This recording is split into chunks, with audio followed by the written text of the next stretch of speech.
Hey guys, it's Tajay Spears, Tennessee Titans running back, and you listen to the Fantasy Football Counselor. Welcome, guys. Happy weekend. Back in the backyard here. Hope you guys are having an outstanding Saturday. We're talking waiver wire week one. Can you believe it? Week one is upon us. Most of you guys have done your draft. And if you've done your draft, maybe you're looking at the waiver wire wondering, who else do I need to pick up? Now, if you're a 16 rounder, got 16 rounds, you're pretty much set. You've got most of those sleepers on the bench. After doing some direct coaching with people, typically people have around 6 bench spots, okay?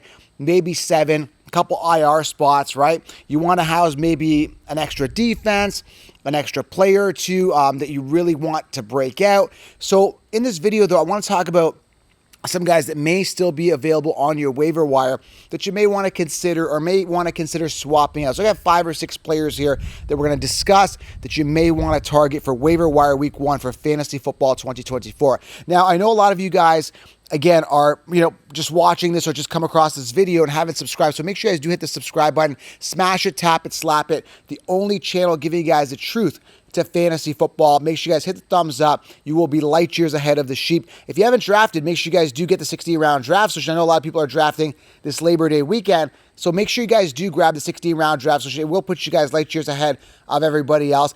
And of course, for in-season, for actual waiver wire delivery every single week. Now, we're going to be doing it here on the channel, so turn on the bell. But if you want direct Q&A, starts and sits, waiver wire, optimal DFS, exclusive videos, make sure you guys do join the Patreon, patreon.com/FFCounselor, okay? It's going to be a big year, guys. I'm super excited, and I'm ready to talk a little bit about waiver wire week one, okay? So what you want to do here, again, depending on your roster, how many roster spots you have, you want to make sure you have 1 or 2 of these explosive upside running backs, okay? And the first guy that really jumps out to me who's on the cover art of this video is Braylon Allen. The guy's an absolute beast.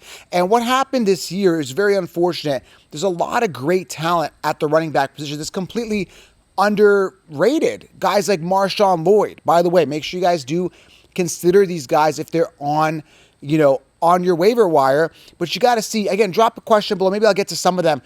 It depends on who you want to swap out, right? So, guys like Marshawn Lloyd, guys like Braylon Allen. So the first guy is Braylon Allen, right?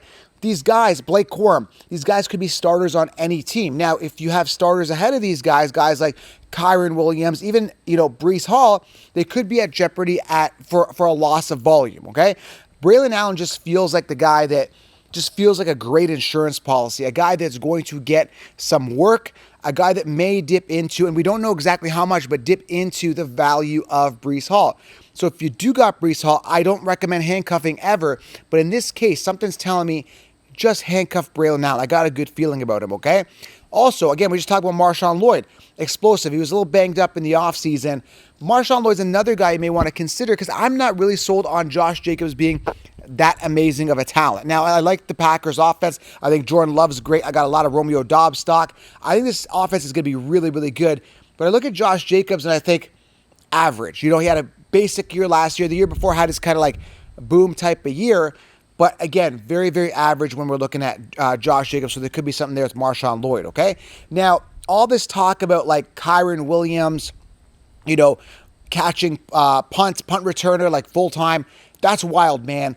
I don't want my starting running back, guy that I invested a second-round pick, to be returning punts. So you really got to give your head a shake. And if Blake Corum is there, you may want to consider him. Now, in my 16-round draft solution, I've been saying this since May. Well, as soon as he got drafted, that Blake Corum is going to be a thorn in the side of Kyren Williams. Why did I say this? Now, again, I like Kyren Williams. He was on the show.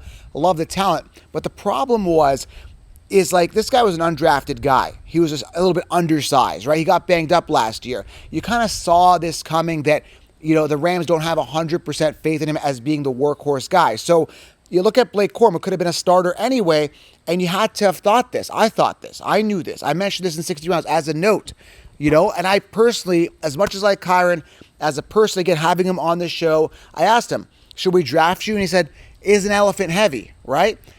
Draft me. That's what he said. But as much as his confidence is there, I still look at the scenario and I take a look at Blake Corum. Now I say, well, Joe, Blake Corum isn't available on my waiver wire. What are you talking about? He was drafted. Very well, but he could be. And that's something you got to think about, or you could trade for him. That's another thing as I'm talking. Don't just be limited as like, oh, this guy could be a free agent. I could draft or I could acquire my free agency. Think about a possible trade. Think about getting yourself some insurance policies, okay? So Braylon Allen, Marshawn Lloyd. Another guy that could be on the waiver wire I want to talk about here is Jordan Mason. Now, I'm in a huge buy-in league, and I saw that he's sitting there. Why do I like Jordan Mason? Because free agency showed me that Guerrero didn't really do much. He might be part of special teams, and Mason looks good every time he touches the ball. Also, the calf injury to CMC and my theory that CMC is actually going to go down this year, a lot of signs pointing to a Jordan Mason boom type of year. So that's a really solid guy you want to maybe consider for waiver wire week 1 for fantasy football 2024, okay? Very important. Let's talk a little bit about some receivers a little bit. Again, there's some crazy scenarios going on in regards to immense value that you may or may not have drafted, but Jalen Polk, Demario Douglas, there could be something there on the Patriots, okay? Now they're saying Brissett's going to start. That's going to be a temporary bridging solution there till May gets his feet wet. But Jalen Polk, if he's on your waiver, you're potentially getting a wide receiver 1. Demario Douglas as well, okay? Another guy. There's Roman Wilson. There's another guy that could be on the waiver wire that could do something on the Steelers. These guys were flirting with Ayuk.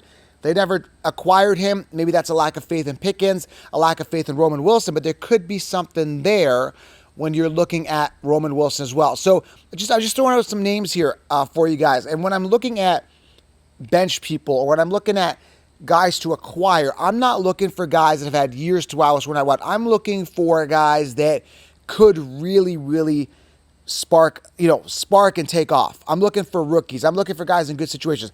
Another guy, Bucky Irving, all right? I'm not sold on Rachaad White. There could be something there in Tampa Bay for Bucky Irving to really, really thrive, okay? So we talked about Roman Wilson. We talked about Jordan Mason. We talked about maybe even Troy Franklin, right? There could be something there. He didn't do good in preseason, right? But Bo Nix got the start. These guys have that rapport in college. Could be something there as a waiver wire pickup. Now, I'm not saying go drop the guys that you drafted. I'm just saying be aware. Or if maybe somebody got banged up, or if there's somebody on your bench that you're just not feeling comfortable with, maybe you want to consider some of these guys, okay? These guys may or may not be available for you guys on the waiver wire, okay? Now, in a super flex league, I know a lot of people may jump on the Bo Nix trade. Maybe, add Bo Nix as your third quarterback. Bryce Young looked really good in preseason. You may want to consider him as well, okay, at quarterback position, because these guys went undrafted in one quarterback leagues, but Bryce Young, Bo Nix looked pretty good in preseason and may be viable as backups, as depth, or as a third quarterback. Now, if you're in a 2-quarterback league, I talk about this, or a super flex, make sure you have 3 startable quarterbacks. In other words, that's why I'm saying it might be smart to grab Bo Nix, because you've got yourself a starting quarterback that's probably on the bench in a lot of leagues, or may or may not be, right? Depending. On super flex leagues, all these quarterbacks are pretty much gobbled up, but just to make you guys aware, right? Tight end, 2 guys that really jump out at me, actually 3. Ben Sinnott, I'm pretty sure that he's pretty much acquired everywhere. If he's not a guy that's got some upside, I do like Jane Daniels a lot. Another guy is Theo Johnson. There's a ton of opportunity for him to thrive there on the Giants offense as the second wide receiver to Malik Neighbors. Theo Johnson, I've got him on my bench. Now, the leagues that I'm in, I've got like 11 bench spots, so I've got a lot of depth. You may not have room for him, but Theo Johnson could be someone you may want to stash.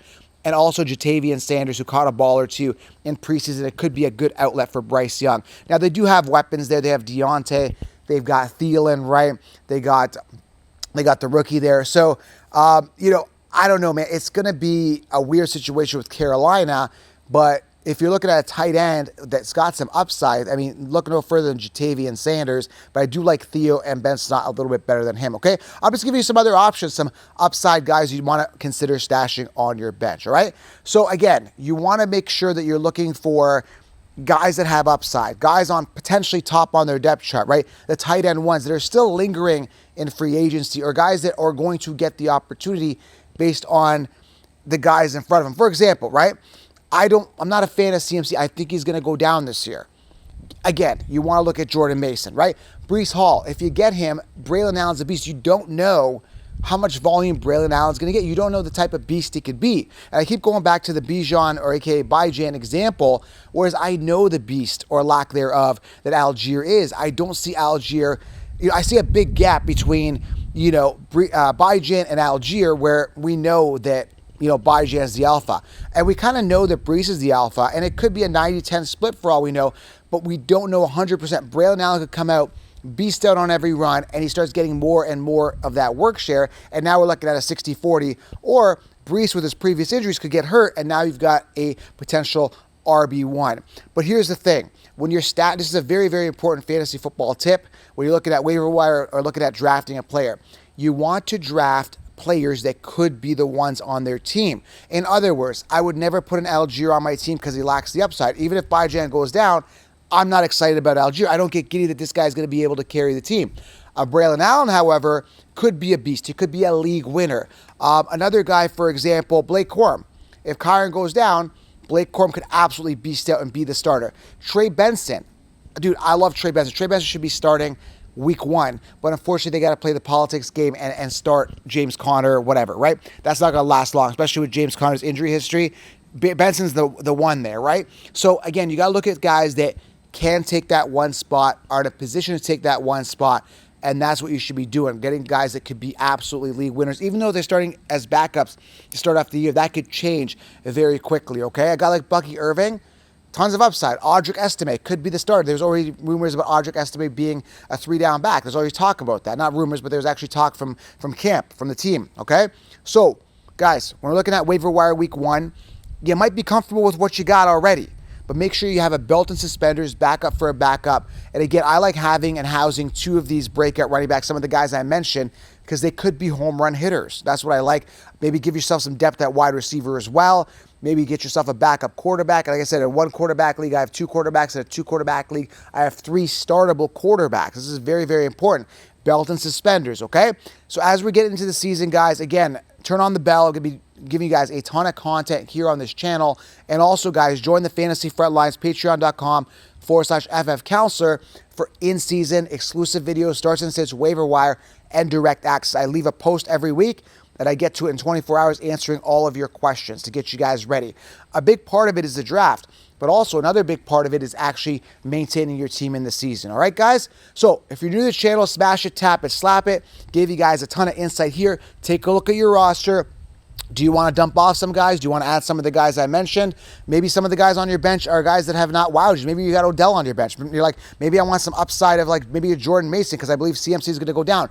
Look at your roster, look at who's available, and make smart decisions, guys. Aim high in the depth chart and look for those upside guys that could be absolute league winners, all right? Waiver wire week 1. I'm going to be doing more videos on this as well as we get closer to the season start. Make sure you guys smash it, tap it, slap it, and have an outstanding weekend, guys. I'll see you in the next video. Lion mentality.